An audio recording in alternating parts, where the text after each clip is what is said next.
Hello, everybody. Today we're going to read Princess and the Pizza. Princess and the Pizza by Mary Jane and Herm Auch. And have you ever heard of avocado pizza?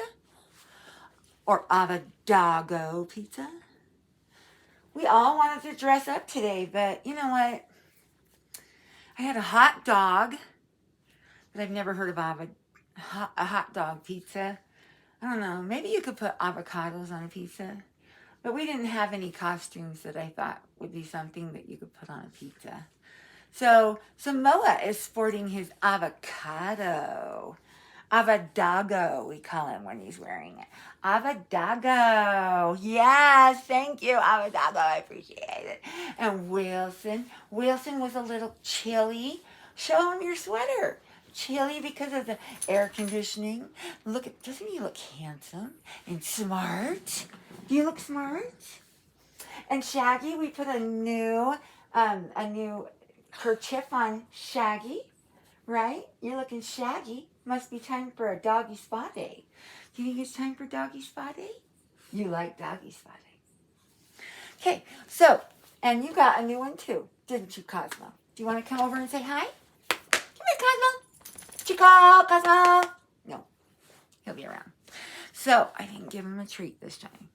We're hoping that they behave better. So the Princess and the Pizza. So she was a princess. And then here's what happened. Princess Paulina needed a job. Her father had given up his throne to become a woodcarver and moved them to a humble shack in a neighboring kingdom. Since the king was still learning, his carvings didn't sell, and Paulina's garden barely kept enough on the table. Paulina missed princessing. She missed walking the peacock in the royal garden. She missed surveying the kingdom from the castle tower and doing the princess wave in the royal procession. I can see where she'd missed those things. Paulina tried walking a stray chicken around her shack, but it only pecked at her bare toes. Surveying the kingdom from the shack's leaky roof made even more holes. She tried princess waving to the townspeople from her father's cart, but nobody bothered to wave back.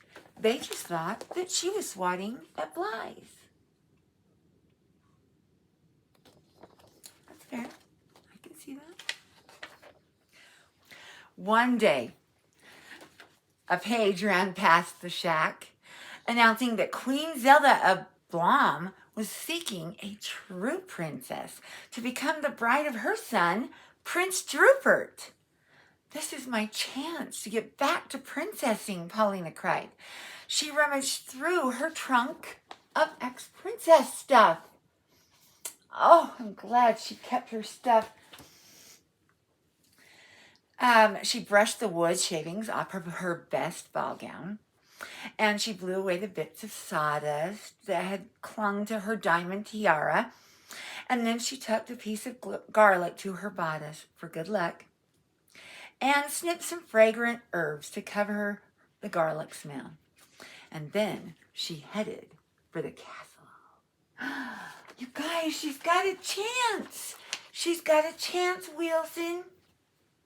Paulina didn't expect much competition. There wasn't another princess for hundreds of miles. But when she got to Blom Castle, Paulina found she was one of 12 princesses hoping to become the royal bride. Oh no. 12? While she looked at her assigned room, Paulina saw her bed piled with 16 mattresses. Oh, for Pete's sake. The old Princess and the Pea trick. That's so once upon a time. Naturally, Paulina didn't sleep all night because she felt the lumpy pea through all the mattresses. You know, as all true princesses would. I would feel it. How about you, Cosmo? Would you feel it? I think Cosmo would feel it. When the 12 princesses gathered in the throne room the next morning, the 7 who looked bright-eyed were sent home. Now only Paulina and 4 other princesses remained. check out this queen.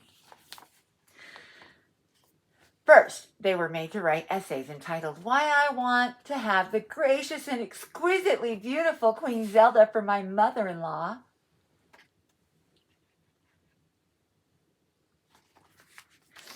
Prince Drooper and Queen Zelda finally appeared on the balcony, and Queen Zelda did all the talking. Congratulations, ladies! You've written some lovely essays, which I will keep in my scrapbook.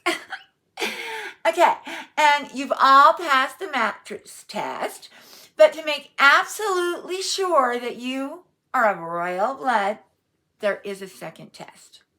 Only a true princess can wear these glass slippers. Oh, for Pete's sake, you never heard of sneakers? Paulina asked. Queen Zelda gave Paulina a sharp look. Nobody said you had to hike in them. Just try them on. Uh-oh, she's not making a good first impression. Somebody found a toy. After the royal page made his way around the room with the slippers, two big-footed princesses were sent home. Now, only Paulina and two others remained. One was followed around by 7 strange little men, and the other had such a long braid dragging behind her that Paulina kept tripping on it. For Pete's sake, have you ever heard of scissors? Paulina cried. Queen Zelda glared at Paulina. You have all passed the second princess test. Your final task. Cook a feast that proves you worthy of being my dear Droopert's wife.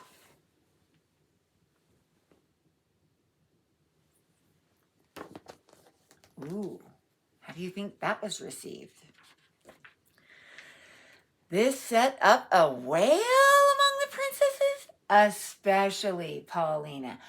For Pete's sake, you have no royal chef? Right?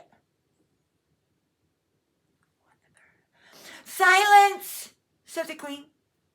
The table holds the fixings for fine feasts. 3 of them. Okay?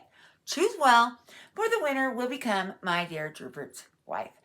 As Paulina started for the table, the long-haired princess tripped her. And then she loaded up with food.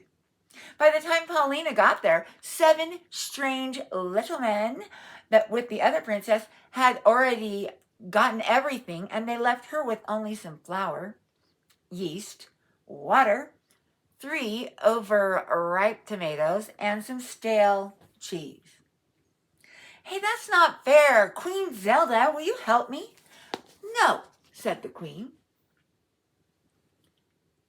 No, because you have a big mouth. Well, a servant escorted Paulina to her room, locked the door, and Paulina shouted, Hey! How can I cook without a bowl or spoons or pots? There was no reply. Paulina tried to make bread, kneading the flour, water, and yeast together, but it only stuck to the tray in a flattened mess. She squished the tomatoes over the dough. Brighten it up, maybe? It looked awful. So she sprinkled cheese gratings over the top. It was still a mess. Paulina was exhausted. For Pete's sake, where's your fairy godmother when you need her?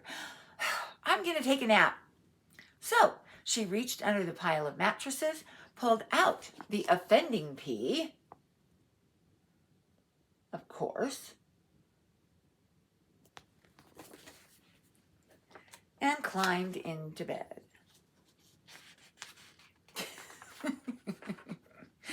She hadn't been sleeping long when there was a knock on the door. Only 20 minutes left, called Queen Zelda. I don't smell any cooking. I'm not cooking, said Paulina. I'm napping. And then I'm going home. You're not going anywhere, said the queen. The losers will be beheaded. Paulina sat bolt upright. Beheaded? You didn't tell us that. Oh, I forgot, said the queen. Can't I have a second chance? How about I try to spin straw into gold? Or maybe I could guess a weird little man's name. No second chances, declared the queen. But that's not fair, cried Paulina. Who needs to be fair? I am the queen.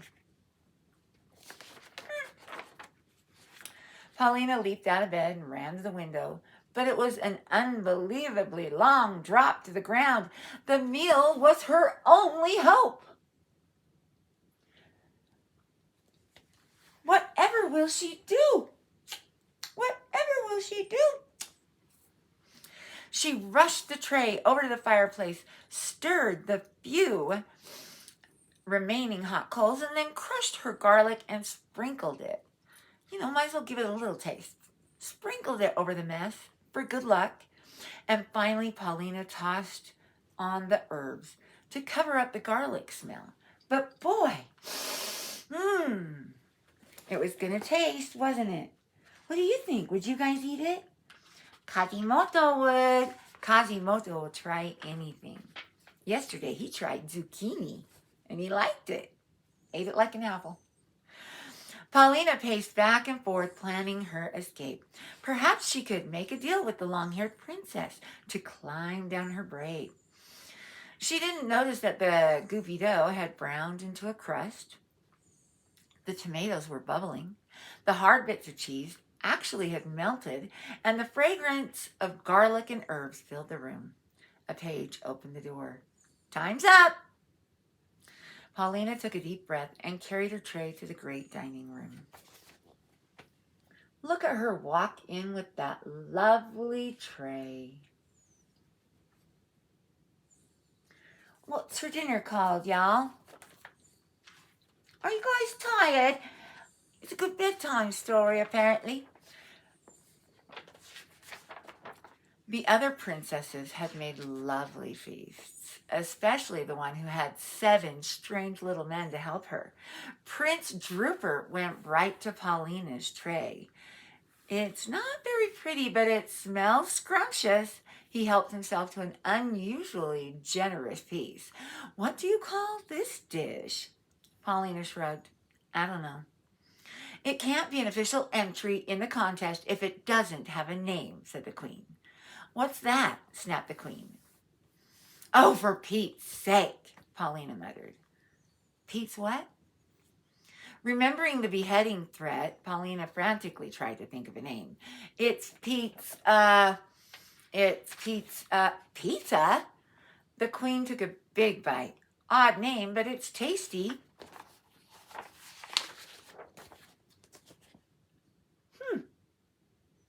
Who knew? Pizza? The queen took a big bite and she liked it. The winner is pizza. You mean I won't be beheaded? I was only kidding about the beheading, said the queen. And then I was only kidding about wanting to marry the Prince Drooper. Okay? That's what Paulina said.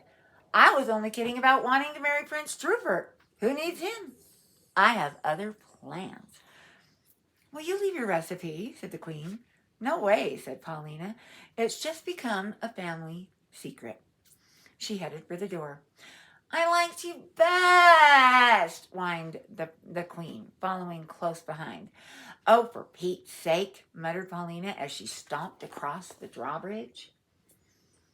Wait, now that page took a turn. I thought she wanted to marry the prince. So, Princess Paulina's Pizza Palace opened a few weeks later.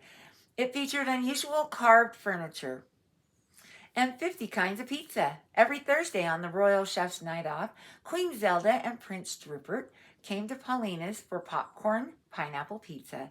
They often stayed to play cards with Paulina's father. Look at today's specials. Butterscotch broccoli. pickle. What's the pickle one? Pickle parsnip. Chocolate chicken. You know, you put that butterscotch and that chocolate together, and I would try that. Rosemary rhubarb, and here's your chance. Did you notice in today's special, it says avocado apricot. Avocado, you got a chance. Avocado pizza. Avocado, go with apricot and make a good pizza. What do you think, Cosmo? Avocado pizza. And did you notice that they were playing cards with Paulina's father? From then on, whenever Paulina drove her pizza delivery cart through town doing the princess wave, everybody waved back, and they ran after her, asking about the day's specials. Life was good. Paulina was grateful not to have Queen Zelda for a mother-in-law, but she's still worried about one little thing. Let's look at this picture. What makes the horse keep going? Check that out. And everybody likes her. It's like one of those ice cream trucks or something. They want to follow her through town. Okay, she's still worried about one little thing. What is it? She worried about getting Queen Zelda as her stepmother. Dun, dun, dun! Can you imagine?